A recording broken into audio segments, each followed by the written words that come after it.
What's up YouTube, Capital G here. So we're talking about Mass Heroes in this video and asking the question, just how big of a threat can this deck be? You know, is this one of those decks that could actually kind of sneak up on players and win like a YCS or an ARG? Remember maybe like a couple of months ago how Teller Knights took that ARG out in Texas right before Secret Forces came out, and it was just kind of like, where the hell did that come from? It was Teller Knights and Shadows out of the blue in the finals, and at that point, it was kind of considered that Burning Abyss and Cleefort were the most dominant decks, but Tellers somehow came out of nowhere and just won the event. I'm wondering if Mass Heroes can do such a feat. Now, in all honesty, this is a deck that I have kind of maligned over the last month. I intentionally left it off of my top 10 budget decks of the format, the Yu-Gi-Oh! Hierarchy, and I just really haven't had that much respect for Mass Heroes over the past couple of weeks. When it first came out, I was like, oh, okay, this deck looks pretty good because there really is no disputing Dark Law. This card is amazing. He is the fucking man. I am willing to admit that the jury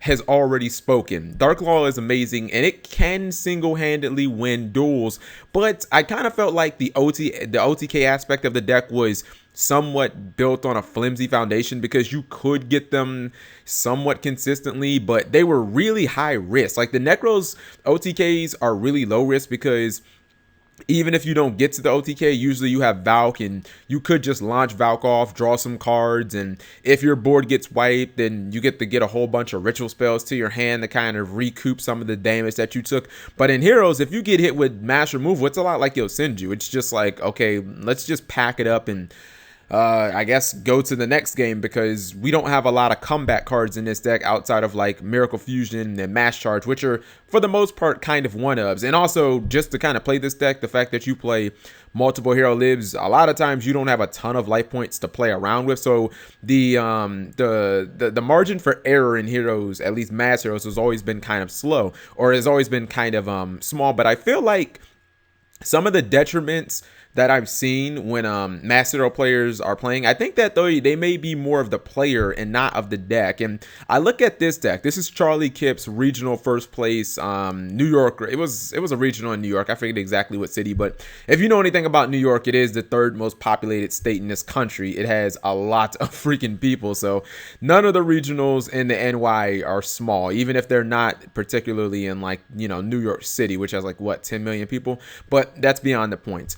I looked at this deck and I kind of looked at his trap lineup, and I noticed a whole lot of 2-ubs. In fact, I noticed a whole lot of 2-ubs along his deck, and it's like, okay, well, I guess he built this deck to be a lot more versatile so that he wouldn't like completely suffer in certain matchups. Like if you look at the Necros matchup, a lot of people are running MST as like a 3-0 card. You know, some Necros players won't run MST at all, and then some other players will, you know, like Cleefort might not run MST, they may run Storm, but other players like Sir Tellers or Burning Abyss, they may say, well, we still need to run 3 MST because we don't want to get blasted by, you know, a Vanities or a Skill Drain or X card. But you see, he opted to go with 2. Same thing with Mind Crush, a card that a lot of people consider 3-0. Like you may see Necros not run it at all, but then everybody else runs 3. But then there may be some conflicts in this deck, like you want to get rid of your hand with Bubble Man. Obviously that means you won't have a card in hand, so Mind Crush can become a dead card. And it's like I kind of like the way that he went about this deck defensively. You know, double Mind Crush, double Mirror Force, double Fiendish Chain, double Call of the Haunted, double Mystical Space Typhoon, a lot of 2-ubs. The one thing I look at this deck and I wish he would have did, and you guys will probably instantly call me an idiot. I mean, I don't claim to know this, to claim to be an expert when it comes to Mass Heroes, but it's like, to me, getting the turn 1 Dark Law, like that's no longer a thought of if they're going to do it. I just now consider it they're going to do it. Like if you go second against Mass Heroes, it's probably the same percentage of like getting a Dante with Burning Abyss. I mean, the deck has what, 2 Monks, 2 Goblinbergs, 3 Hero Lives. That's a lot of consistent ways to get the Dark Law on board turn 1, or at least to get the Mass Change plus the Shadow Mist. I wish maybe he would have taken out this E-Call for a second copy of Trap Trick Trap Hole Nightmare, because if you think about like the Necros matchup, or, you know, a lot of decks where they don't run a heavy defensive back row, the only way to get Dark Law off the board is pretty much to try and special summon over it. You know, a lot of these decks, maybe even Teller Knights, if they don't have a whole bunch of back row, they have to exceed for a Castel or an Exiton Knight, because they're sure as hell not just going to be able to summon something and attack over it, which means they're going to have to use a special summon monster, and it's going to have to use its effect.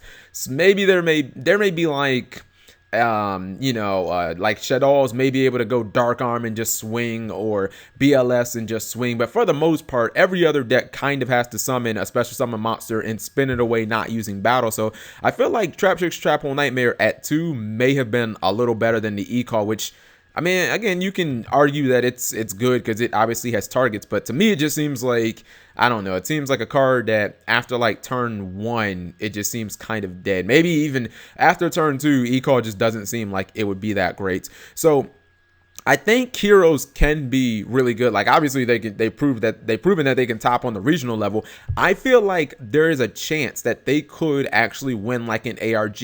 I think that they would just have to have some pretty good matchups, because I've been watching heroes a lot on Dueling Network, and I've seen players do a lot better than I thought they would. The one deck I think they need to stay away from, because I feel like it's a terrible matchup, at least out of the most played meta decks, is Serteller Knights. And I'm not saying that because I play Serteller Knights.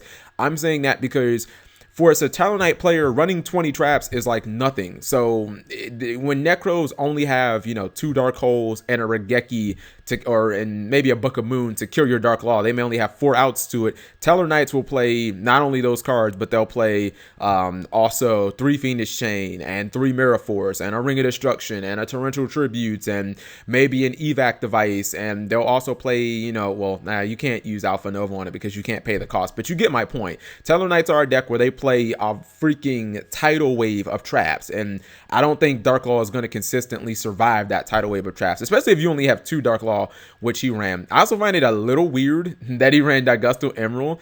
I don't know. You let me know, guys. I mean, I know the deck doesn't have a ton of recovery, but maybe this is one of the ways to kind of, get the recovery game to be a little better. But let me know your opinions on heroes.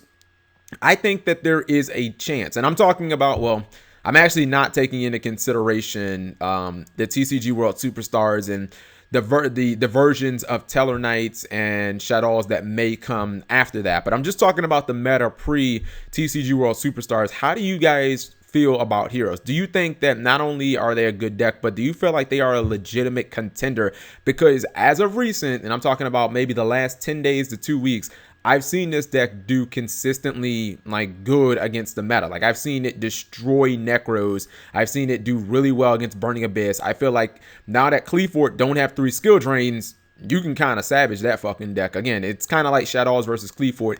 It used to be completely Cleafort, but now, the deck has been kind of neutered. It's more 50-50 / 55-45. So thank you guys for watching as always. And if you're always wondering about these tabs, like Dragon Ball Z, I recently started playing League of Legends like this week. I'm not very good at it, but I do enjoy watching the streams, and I'm actually having a lot of fun despite the fact I am a terrible noob at the game right now. Subscribing makes life happy.